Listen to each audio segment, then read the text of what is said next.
So as you expanded into this large area, Right. Did you start to get a sense that it was a problem that there were not other U.S. forces in the area? Were there a number of enemy groups functioning in the area that really needed to be addressed that were not being addressed? Well, I think as we expanded, it was, as I mentioned, the layers. It was interesting because as you get a better situational feel, you almost have to take it as an example of being on the street. Is the individuals that are on the street are going to know the current talk about, if you will. So in regards to friendly, they're going to say, man, I've been seeing those 82nd Airborne guys everywhere. Even though we may have been only a couple places, but that's how it gets passed. But it's the same thing can be held true. They're going to know the neighbor or the folks that are hanging out in the house that are doing bad things. So in lieu of the fact that there was U.S., a lot of the comments we'd have would be like, I'd never seen a Coalition Forces soldier in my village before until you came. I'd never seen a U.S. person in here until you guys had come as well. Because you got to remember, you know, the Sec 4 mission up until that point was Cobb Adder specific and run up and down the roads, and we left it to our coalition partners.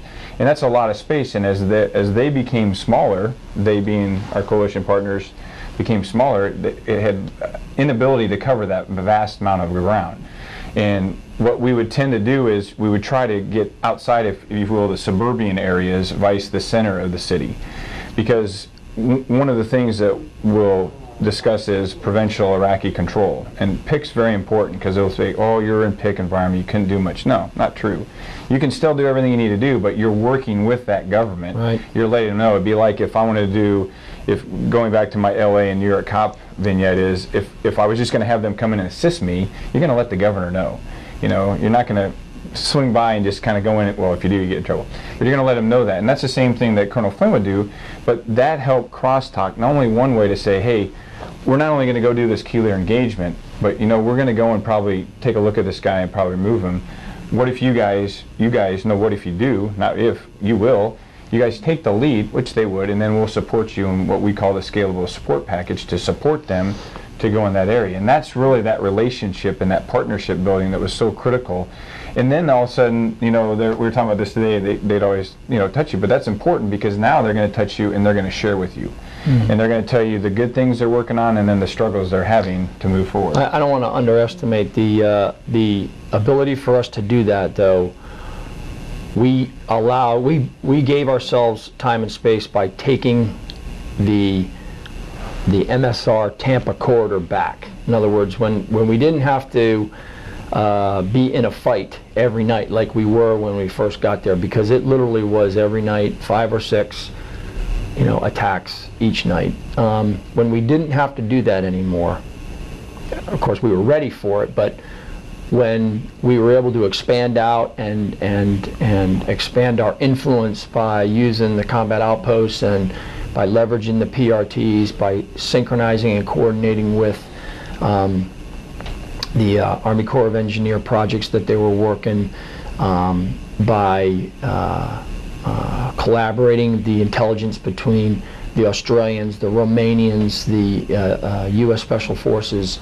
By doing all that, it really allowed us to uncover some things that had really not been previously addressed. To your point about having other U.S. forces down there, I didn't really see that as a problem. I mean, I honestly, you know, though not on a formal organization chart, because the Australian battalion was really working for the British Brigade down in Basra. But quite frankly, it was hard for them to work for the British Brigade in Basra because the British Brigade in Basra was pretty busy with just Basra.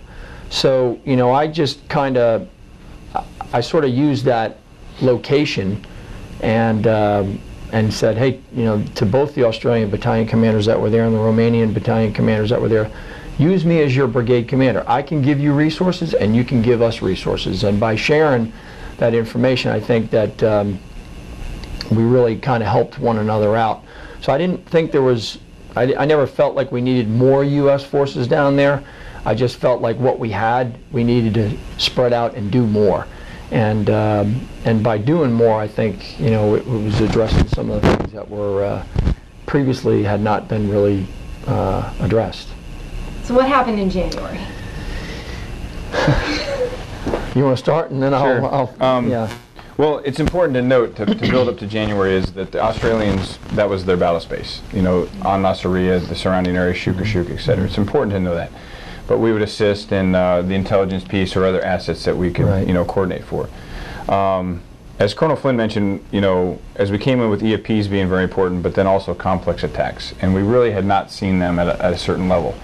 Important to thread in this to get to January is what those stoker of the embers was doing at this present time.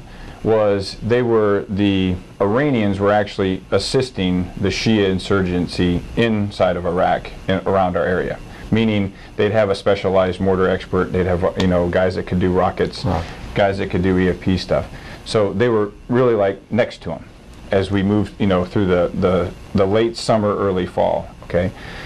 There was a couple key assassinations that occurred in August. The governor of Qadisiyah, which is above us, and then Mathana as well, were assassinated, which had key linkage to Iran as well. That is very important because from that time forward, August was the same month that Muqtada Sadr put his edict out to, you know, basically stand down his, what we call jam, okay? Because then later on the special group piece comes into play. But so as this is moving forward, what we're seeing is a pulling of folks to the east, to the other country in Iran there, to go over and receive training. And this was shared with us by the ISF as well, that we're tracking on some of these key entities from their population centers that we're going over to receive what I would call, like, you know, ILE for a major, the higher level where you're going to help plan, coordinate, orchestrate, not necessarily execute. So those common street thugs that we had been given a little bit of data from the past on, were actually now growing in fame, if you will. They were the ones being recruited over to help do this.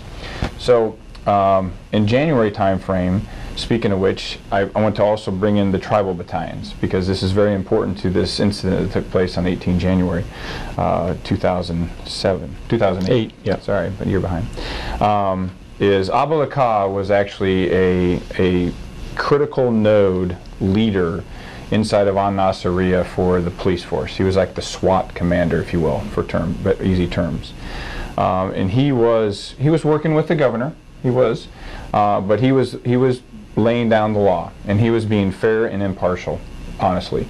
You know, because we talk about sectarian violence, etc. But he would go after those. I mean, it was 98% Shia, so it's not really. Yep. To pick on the Sunnis there's not too many there.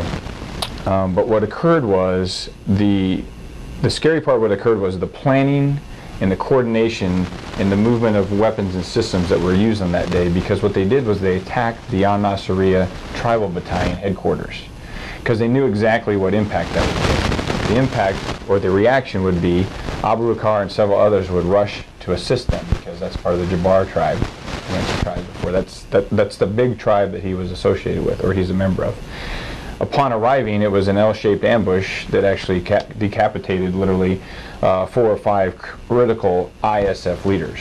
And it's important to note that, because as we saw an ebb and flow of the insurgency in the south, when they couldn't be successful against coalition forces, they would turn more towards Shia on Shia violence.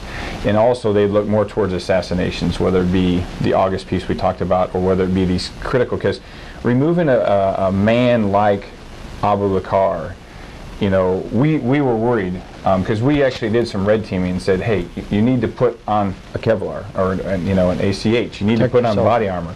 And that just wasn't his nature. So when he got up in the cupola to take over the gun, that's, you know, when the snipers hit him.